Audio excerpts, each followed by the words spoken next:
Amen. Magandang gabi sa inyo mga minamahal na kapatid dito po sa Vancouver at magandang hapon sa Pilipinas. Purihin ng Diyos na muli tayo ay magkakaroon ng pag-aaral, Kanyang banal na salita at salamat sa pribileyo at oras at lugar na patuloy pinagkakaloob sa atin na tayo makapag-aaral ng Kanyang banal na salita at mapakain yung ating mga kaluluwa. At bago po lahat, tayo po ay mananalangin.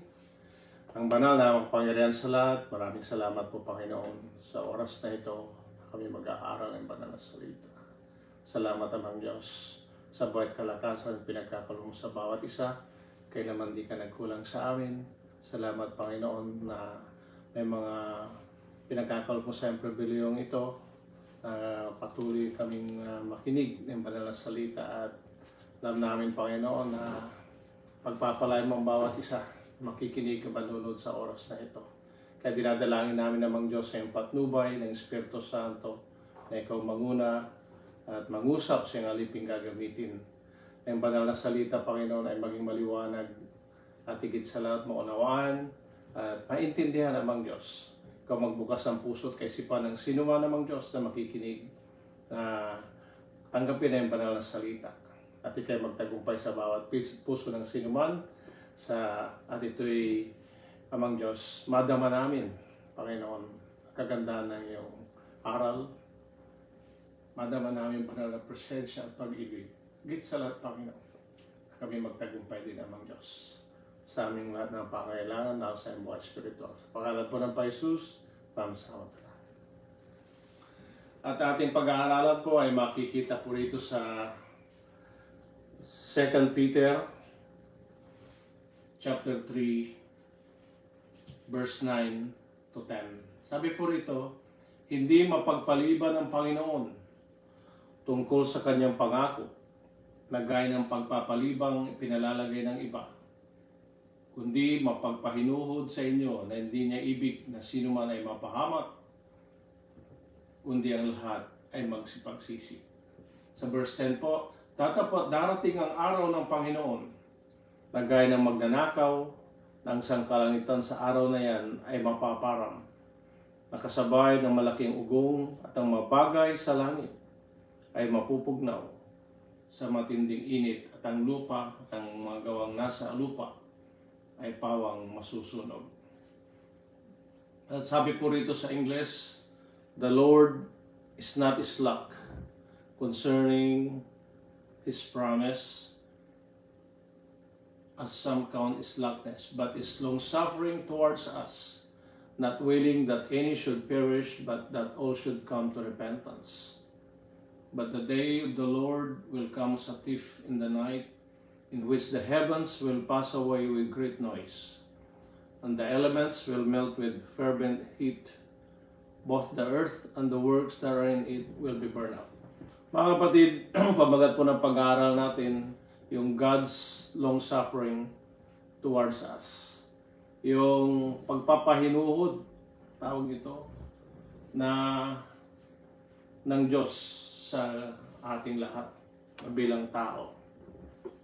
Alam niyo mga kapatid na ang ibig sabihin ng long-suffering, sabi po rito sa Biblia yung slow to anger. Actually, dalawang Greek word yun eh. Yung long, tapos yung suffering. Ibig sabihin long-tempered. Ang pagpahinuhod, sabi niya, madbanayad na pagkagalit. Mahabang pagtitiis. Yung pong ibig sabihin ng long-suffering. Ngayon, bakit ito po ang binigay ng Panginoon? Sapagkat ito napakahalaga. Alam niyo sa isang pinakamahalagang turo, isa sa pinakamahalagang turo sa Kristyanismo, mga minamahal na kapatid, yung Judgment Day, yung pagbabalik ng ating Panginoon. At ito ay sinusulat ni Pedro sapagkat maraming tao ang ito'y binabaliwala, yung pagbabalik ng Panginoon. Para nung kapanahonan ni Noah, sinabi niya ang Panginoon na gugunawin niya ang mundo sa pamagitan ng malaking baka. At inutusan niya si Noah na gumawa ng malaking barko. At sa paggawa ng barko, inabot ng almost 125 years, 120 years yun.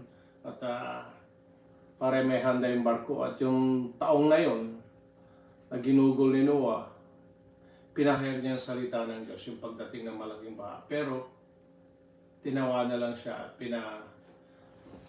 pinawalang bahala yung babala. At ngayon sa kapanahonan natin ngayon, ganun din po nangyayari. Na pinagwawalang bahala ng maraming tao na ang pagdating ng ating Panginoon. Alam niyo mga kapatid na kuminsan ang tao dahil sa kamangmangan ng pagkakilala sa Diyos, hindi pagkaalam yung patungkol sa kanyang ebanghelyo, banal na salita, iniisip nila na yung kanilang kaisipan, pinapalagay nila na ganoon din ang kaisipan ng Diyos. Hindi po magkaparehas. Sapagkat yung kaisipan ng Diyos ay mas mataas. Kung paano, sabi nga sa Biblia na mas mataas yung agwat ng langit at lupa, ganoon din ang kaisipan ng Diyos. Kaya hindi na huwag natin ipalagay na yung kaisipan ng Panginoon ay tulad sa tao. At alam niyo ba na dahil dun sa mga bagay na yan, yung sa kamangmangan ng pagkakilala sa Panginoon sa kanyang banal na salita, nababaliwala ang Diyos sa kanyang banal na salita. At alam niyo ba na ang Panginoon, hindi siya sabi rito sa ating binasa, hindi siya mapagpaliban tungkol sa kanyang pangako. Ibig sabihin, lahat ng pangako ng Panginoon, tinutupad niya yan. Ang kanyang banal na salita ay kanyang tinutupad. Kaya itong ipinangaral ni Pedro rito, na sabi niya, hindi mapagpaliban ang Panginoon tungkol sa kanyang pangako, na gaya ng pagpapalibang ipinalalagay ng iba. Kaya ano po yung pangako rito tinutukoy ni Pedro? Yung pagbabalik ng Panginoon. Yung Judgment Day. Yung pagbalik ng Panginoon, pangalawang pagbabalik ng Panginoon. Ito po yung Judgment Day. At dito, yung katotohanan na ang Diyos ay kung ano ang kanyang ipinangako, ito ay mangyayari ayon sa kanyang kalooban at ganun din sa kanyang kapanahonan. Ibig sabihin, according to His purpose and according to the timing. May time na darating. At yun ang dapat paghanda natin bilang mga tao, na paghanda natin yung pagdating ng Panginoon. Kaya, dito sa ating pag-aaralan natin yung purpose of God's long-suffering, o yung bakit ang Panginoon ay mapagpahinuhod o banayad ang kanyang pagkagalit hanggang sa kapanahon ng ngayong ito. Alam niyo ba na palagi nating naririnig sa mga patutuo ng mga Kristiyano na salamat sa Panginoon, sabi niya, na kung ako'y kinuha ng Panginoon, ako'y nasa kasalanan pa, akong pala'y pupunta sa impyerno sa kapahamakan. Alam niyo, totoo po rin yun. Hindi po aking patotoo. Kung dumating ang Panginoon, bago natin nakilala siya, bago tayo naligtas, saan kaya tayo? Ngunit hanggang sa ngayon, maraming tao na binabaliwala yung kaligtasan. Binabaliwala ang pag-aaral ng salita ng Diyos. Binabaliwala ang pangailangan ng kanilang kaluluwa. Dahil nakapokus sila sa mga bagay pang material, sa kanilang pangsarili, sariling katwiran, sariling kaunawaan, sariling kagustuhan, lahat pang sarili. At hindi inaalintana o hindi iniisip yung patungkol sa kanilang pang-spiritual na pangailangan. O naniniwala sa Diyos, o nagsisimba, nagpapasok sa church. Pero mga kapatid, kung tayo kukunin ng Panginoon, o kaya dumating ang Panginoon, handa na kaya tayo na humarap sa kanyang hukuman, sa kanyang judgment bar. Kaya sa oras na ito, Salamat sa Panginoon na ito yung pag-aaralan natin. The purpose of God's long-suffering. At alam niyo mga kapatid, napakabuti po ng Diyos. Lahat magsasabi mabuti ang Panginoon. Pero lalong mas mararamdaman niyo yung kagandahan ng Panginoon ng kanyang pag-ibig lahat kung talagang meron kayong tunay na relasyon sa Kanya. Sabi natin, Diyos ay pag-ibig. Paano natin yun maunawaan kung wala sa atin yung pag-ibig ng Diyos? Ngayon sabi ng iba, wala daw, dahil ang Diyos ay pag-ibig, wala daw tao pag namatay na pupunta sa impyerno. Tatanda natin, ng Diyos ay pag-ibig, totoo po yun. Pero He's also a God of justice. At alam nyo ba na if God is love and God is justice, yun po ang kanyang attributes o kanyang character. Ibig sabihin, yung God of justice, God is just. He is the righteous judge at meron siyang righteous judgment. Yung masama, masama sa kanya, yung mabuti, mabuti. Ngayon, alam niyo ba na unang-unang sinabi rito ni Pedro dito sa verse 9, na sabi niya, hindi mapagpaliban ng Panginoon tungkol sa kanyang pangako. Sabi niya rito na gaya ng pagpapalibang ipinalagay ng iba, kundi mapagpahinuhod sa inyo na hindi niya naibig sinuman ay mapahamak. Yan ang una doon, na purpose doon. Na ayaw ng Panginoon na sinuman ay mapahamak. Ano yung makita natin doon? Mayroong compassionate purpose in God's long-suffering. Sabi niya, ayaw niya na tayo mapahamak. Alam niyo ba na kung sinabi rito na ayaw ng Diyos na tayo mapahamak, ibig sabihin mayroong kapahamakan na naghihintay sa mga taong hindi sumusunod sa Panginoon. Ngayon, alam niyo ba na ayaw ng Diyos na ang tao ay mapahamak? Ngunit ang tao, siya rin ang gumagawa ng dahilan sa kanyang buhay para siya ay mapahamak. Ngunit ang Diyos ang nagbibigay ng daan, ang tao ay huwag mapahamak. Ang tao inaayawan yung daan yun. Kaya hanggang sa ngayon, hindi pa dumarating ang Panginoon dahil ibig ng Diyos na ang tao ay magsipagsisi o mahaligtas muna sa kasalanan. Manumbalik sa Diyos. Ngayon, nakita natin yung compassion ng Panginoon, yung compassionate love, doon sa John 3:16. Na anong sabi po doon sa John 3:16? Sapagkat gayon na lamang ang pagsinta ng Diyos sa sanlibutan, na binigay niya ang kanyang bugtong na anak upang sino man sa kanya sumampalataya ay huwag mapahamak. Sabi ron, kundi magkaroon ng buhay na walang hanggan. Sapagkat hindi sinugo ng Diyos ang anak sa sanlibutan upang hatulan ng sanlibutan, kundi upang sanlibutan ay maligtas sa pamagitan niya. So yung unang pagdating ng Panginoon, hindi upang hatulan ang sanlibutan, kundi iligtas ang tao mula sa kasalanan. Yun ang ibig sabihin na hindi na naparito ang Panginoon, hindi upang hatulan ang sanlibutan. Mga kapatid, sa pangalawang pagbalik, yun na po yung paghahato. Kaya,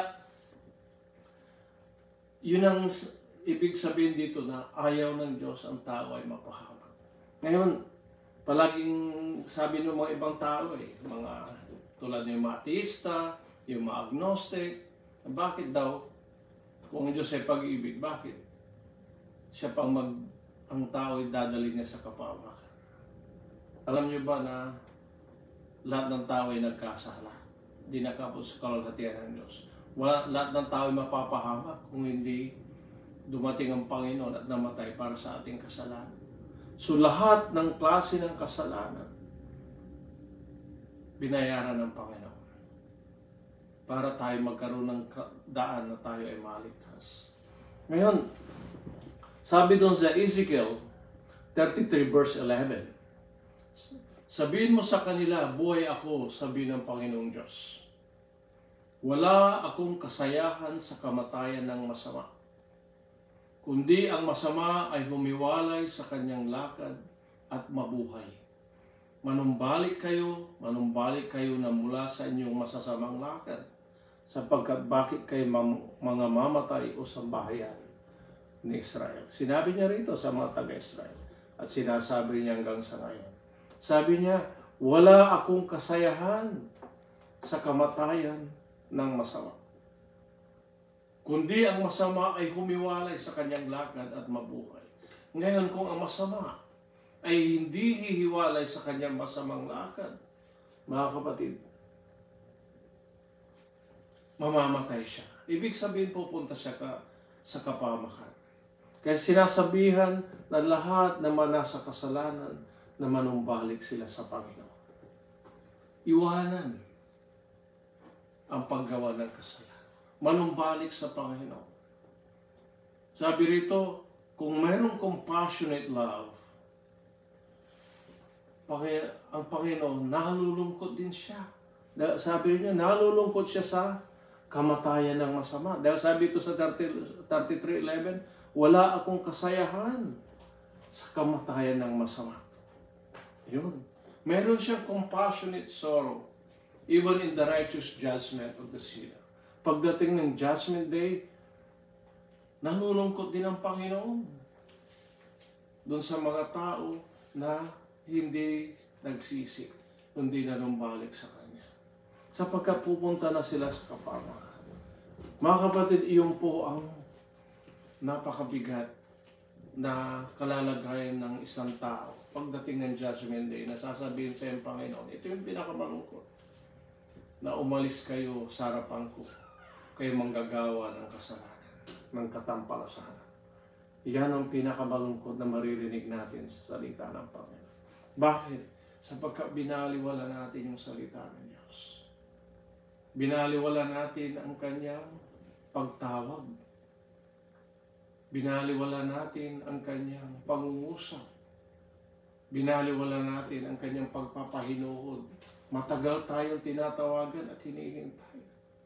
Ngayon, dahil sa katagasan ng ulo, kawalan ng pananampalataya, ayaw nating humiwalay sa masama, patuloy na ginagawa natin.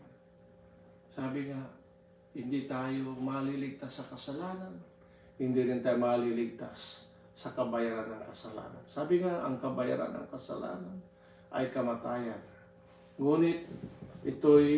Ngunit ang bayad na walang hanggan ay sa pamagitan ng ating Panginoong Hesus. Kaya siya namatay. Para hindi tayo mamatay, kundi magkaroon tayong buhay na walang hanggan. Pagharap natin sa Panginoon, yung ating kayamanan, yung ating posisyon, ating karunungan, ang ating katwiran, wala yan sa Panginoon kung ikay nasa kasalanan. Mangangatwiran ka hanggang gusto mo, pero kung madatnang ka nasa kasalanan, pupunta ka sa impyerno. Totoo po yung mga kapatid. Kaya lahat ng mga sa kapanahonan ni Noah namatay. Nung taon na yun, panahon na yun, 8 tao lang ang nabuhay. Doon sa Sodom and Gomorrah, ang nakaligtas lang si Lot at sa kanyang mga anak. Ultimo kanyang asawa, kanyang mga kamag-anakan, kanyang mga manugang ay namatay dahil hindi rin sila nakinig. Hanggang sa pagdating ng ating Panginoon, ganon din mangyayari pagdating Judgment Day. Sabi ko rito sa ating pinag-aaralan, sabi ng Panginoon dito, ay ni Pedro, hindi mapagpaliban ng Panginoon tungkol sa kanyang pangako, na gaya ng pagpapalibang ipinalagay ng iba, kundi mapagpahinood sa inyo na hindi niya ibig sinuman na mapahamak, kundi ang lahat ay magsipagsisi. Sabi niya, lahat ay magsipagsisi. Ba't niya sinabi doon? Dahil lahat tayo nagkasala. Kinakailangan, ang lahat ay nagkasala, sabi sa Romans 3:23, at hindi nakaabot sa kalwalhatian ng Diyos. Kaya lahat dapat ay magsisi. Ngayon, sa mga nakapagsisi na, purihin ng Diyos sapagkat sila ay napatawad na ng kanilang mga kasalanan. Ibig sabihin yung matunay nagsisisi. Iyon ang hangarin ng Diyos sa lahat ng nasa kasalanan nang sila ay magsipagsisi para sila ay maligtas sa kasalanan. Hindi niya itinakda ang kapahamakan sa tao, kung hindi ang tao ang nagtakda ng kanyang kapahamakan sa patuloy na paggawa ng kasalanan. Ngayon, hindi lang mga makasalanan ang tinatawagan dito. Ultimo yung mga nag-backslide sa kanilang pananampalataya. Mapapahamak din kayo kung di kayo manunumbalik sa Panginoon. Ngayon, sabi rito sa binasa natin, lahat ay magsipagsisi. So, hindi ginawa ng Panginoon na imposible para sa tao ay hindi maligtas. Ibig sabihin, lahat ng uri ng kasalanan, laki, maliit, malawak, gaano man kabigat ang kasalanan, patatawarin ka ng Diyos kung ikaw ay magsisi.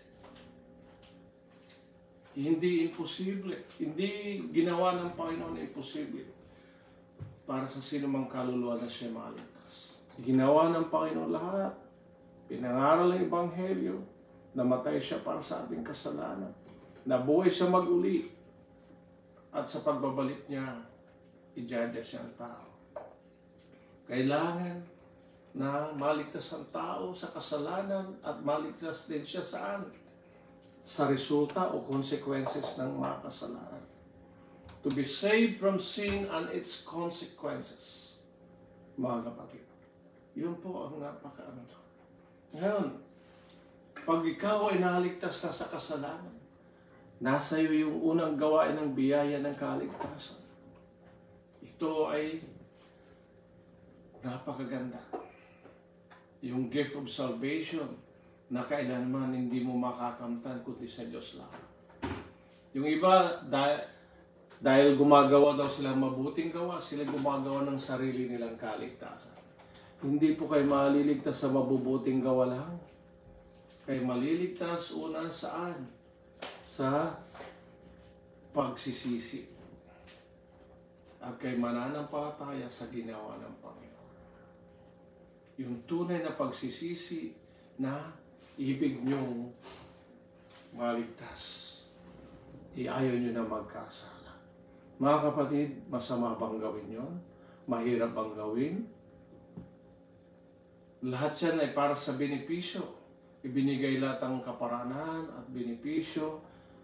Yung kagandahan ng buhay, pinagkakaroon ng Panginoon. Binibigay niya na pag namatay tayo, pupunta tayo sa kanyang kaharian. Bakit ayaw niyo pantangkapin? Ano ang dahilan? Bakit mas ayaw niyo tanggapin ang alok, napakagandang alok ng Panginoon? Mas gusto niyo pantangkapin yung alok ng salibutan na patuloy na gumawa ng kasalanan. Maalipin ng mga bisyo, maalipin ng masasamang ugali, maalipin ng masasamang isipan at gawa ng laman. Maalipin sa pagmamahal sa salapi, maalipin sa mamaling pagsamba, maling relihiyon. Mga kapatid, lahat yan, ang bunga niya na kapahamakan. Ngayon, pangatlong purpose niya po rito, mga kapatid. Sa mga naligtas, sabi nga, kinakailangan tayo ay mabuhay sa pananampalataya. At tayo ay lumago. To advance in faith, knowledge, and holiness. Ano ibig sabihin, mga kapatid? Yung tunay na pananampalataya, mga kapatid, ay magmumula nung tayo ay binago ng Diyos. Yung sabi nga, yung doctrine ng regeneration. Doon ka magkakaroon tunay na pananampalataya nung ikaw ay naipanganak na sa espiritual. Nung tinanggap mo na si Kristo bilang Panginoon tagapagligtas. Nung meron ka ng binago na ng Diyos yung buhay mo, yung transformation. Nandun na yung tunay na pananampalataya. Sapagkat kung ikaw ay nasa kasalanan, hindi ka wala sa yung tunay na pananampalataya. Hindi ka makakapanampalataya sa Panginoon kung ikaw ay nasa kasalanan. Sabi nga sa Biblia, ultimo yung mga demonyo, naniniwalang may Diyos. Mga makasalanan, naniniwala man ng Diyos, pero yung kanilang pananampalataya, paniniwala ay walang kabuluhan, mga kapatid. Kaya yung manaligtas na sa kasalanan, mayroon silang tunay na pananampalataya. Doon sa Hebrew chapter 11 verse 1, sabi niya, ngayon ang pananampalataya ay siyang kaparatagan sa mga bagay na hinihintay at ang katunayan ng mga bagay na hindi nakikita. Mga kapatid, yung pong kahulugan ng faith. Pero ito ang pinakamagandang kahulugan ng faith. Doon sa Hebrew 12 verse 2. Sabi niya, look unto Jesus, the author and finisher of our faith, who for the joy that was set before him endured the cross, despising the shame, sat down at the right hand of the throne of God.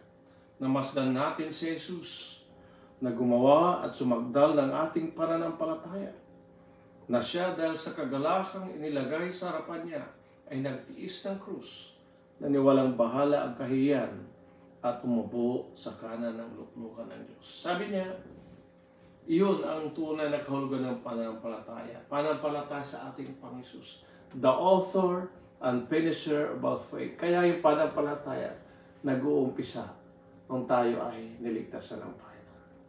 Mga kapatid, sabi nga dun sa Galatians 3:11, the just shall live by the faith. Kaya tayo namumuhay na sa pananampalataya kay Kristo. Ngayon, itong dapat niyong isipin, maraming iba't ibang religion, iba't ibang church. Mga kapatid, kung hindi kayo tunay na nananampalataya sa Panginoon, hidwang pananampalataya yun. Mali pananampalataya. Yung iba naniniwala kay Kristo, pero kung saan-saan naman naniniwala, kung saan-saan mga Diyos, hindi tunay na Diyos, na ginagawa nilang Diyos, may mga idolo, pati tao, ginagawa nilang, ito ang kanilang tinataas. Mali po yun, mga kapatid. Ngayon, to advance in faith, knowledge, and holiness. Hindi ka lang naligtas. Kailangan ikaw ay lumago sa pananampalataya. Sabi doon sa 2 Peter chapter 3, verse 18, dito lang po sa baba, datapot magsilago kayo sa biyaya at sa pagkakilala sa ating Panginoong at tagapagligtas na Jesucristo. Sumakanya nawa ang kalulhatian, ngayon magpakailaman, to grow in grace and knowledge of our Lord, Savior Jesus Christ. Kung saan ka iniligtas, lalago ka dun. Ibig sabihin, may bunga ng kaligtasan nakikita sa iyo. Anong bunga ng kaligtasan? Anong sabi doon? Ang Panginoon, go and sin no more. Kaya, nung ikaw na inalis na sa kasalanan, naligtas ka na, natural, malinis na. Inalis na yung kasalanan ginawa mo. Kaya, wala na yung kapangyarihan ng dyablo, kasalanan sa iyong puso. Kaya ikaw ay makapamuhay ayon sa katwiran ng Diyos. Ngayon, anong susunod doon? Meron ng mabubuting gawa. Yun, faith with good works. Dapat tayo dyan ngayon ay lumago. Paglago sa biyaya, pagkakilala sa Panginoon. Paano mo masasabi na ikay lumalago sa biyaya, pagkakilala sa Diyos? Habang ikaw ay nag-aaral ng banal na salita, yun din ang ina-apply mo sa iyong buhay mo. Sa iyong mga desisyon, sa iyong mga plano, sa mga gawa, maging sa kaisipan, kung ano man ang ginagawa mo, sabi niya. Ikaw may kumakain, umiinom, ano man ang iyong ginagawa niyo sa kaluluwalhati ng Panginoon. Amen?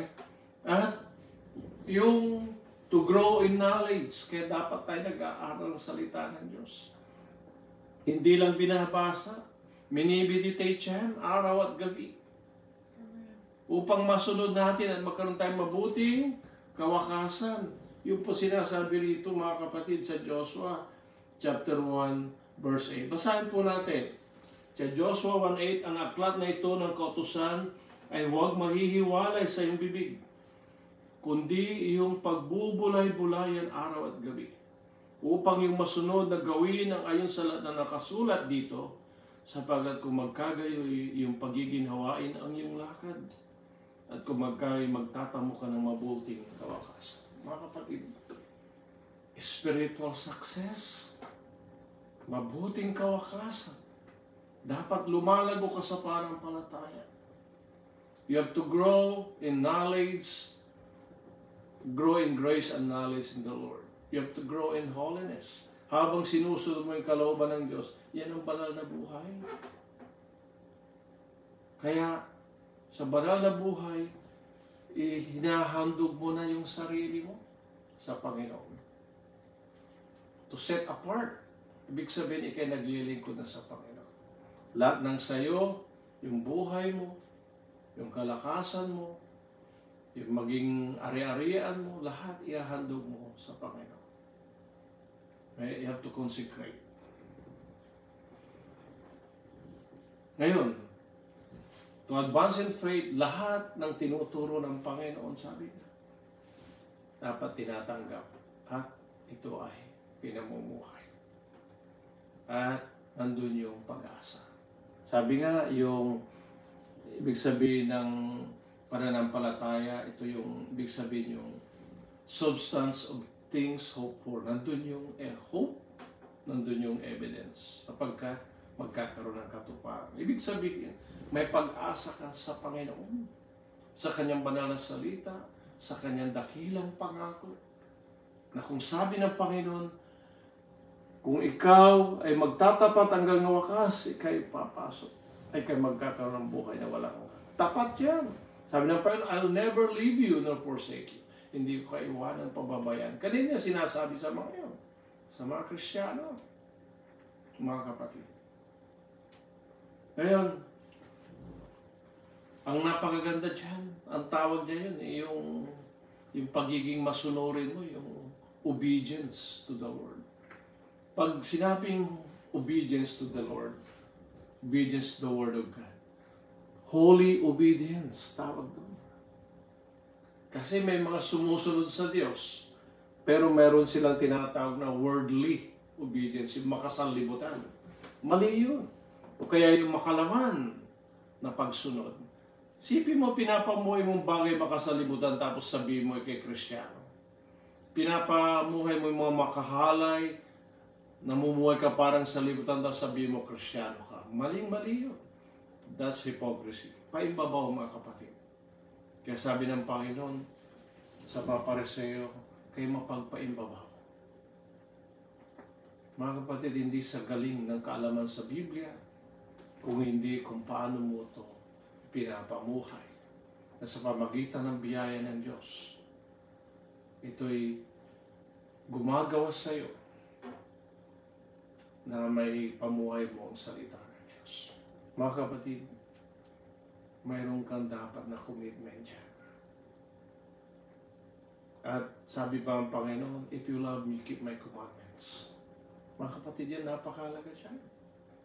Ngayon, kaya tayo doon, ang pang-apat mga kapatid, na inaano ng Panginoon, habang hindi pa siya dumarating, tayo ay maglilingkod sa Panginoon para sa kanyang kaulatian. You have to serve the Lord for His glory. Di tayo naglilingkod para tayo bayaran. Di tayo naglilingkod para tayo sikat. Di tayo naglilingkod para tayo ay taas ng tao. Tayo naglilingkod na may kakumbabaan upang ang Panginoon ang siya may taas. Tayo naglilingkod na magamit tayo malinis na instrumento ng Panginoon para ipahayag kanyang banal na salita. Daluyan din tayo ng kanyang banal na salita na may parating sa sanlibutan. Na hindi lang tayo, mga kapatid, ang magmama ng buhay walang hanggan, kundi sa lahat din ng mga tao. Unang-una yung ating mahal sa buhay, hindi pa nakakilala sa Panginoon. Kamag-anakan natin, mga kaibigan, sa lahat ng tao, at maging sa mga kapatiran natin, kasama natin naglilingkod sa Panginoon. Mga kapatid, yung pong gagawin natin, meron tayong pakikipag-isa sa bawat isa. tayo nag-isang naglilingkod, lahat tayo manggagawa.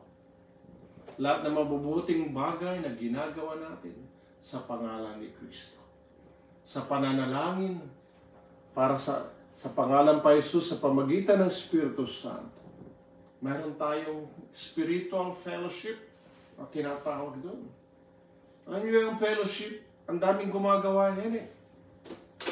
Pero sinamahan na ng sanlibutan, yan ang mali. Ang fellowship is fellowshipping with God and the fellow Christians or saints. Kaya tawag doon is spiritual fellowship. Dahil nandun yung preaching of the Word of God. Nandun yung presence of the Holy Spirit. Kaya sabi niya, for 2 or 3 gather in my name, I am in their midst.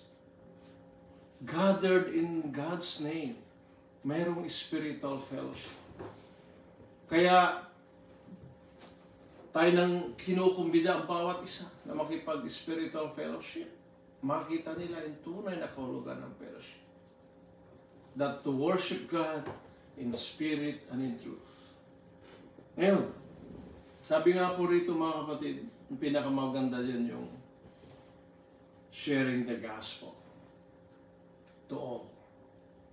Yan ang pinakauling sinasabi ng Panginoon na kailangan ipahayag nyo ang Ebanghelyo sa buong sanlibutan. At ituro nyo, taganapin ang lahat na tinuro ko sa inyo at ako'y sa inyo hanggang sa kauli-hulihan ng panahon. Mga kapatid, yun po sinabi. Kaya, nandito na tayo sa last days of gospel dispensation. Ito na yung mahuling araw.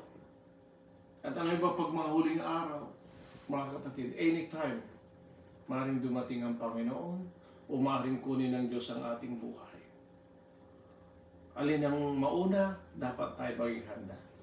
Sabi rin sa ating binasa sa 2 Peter chapter 3 verse 10,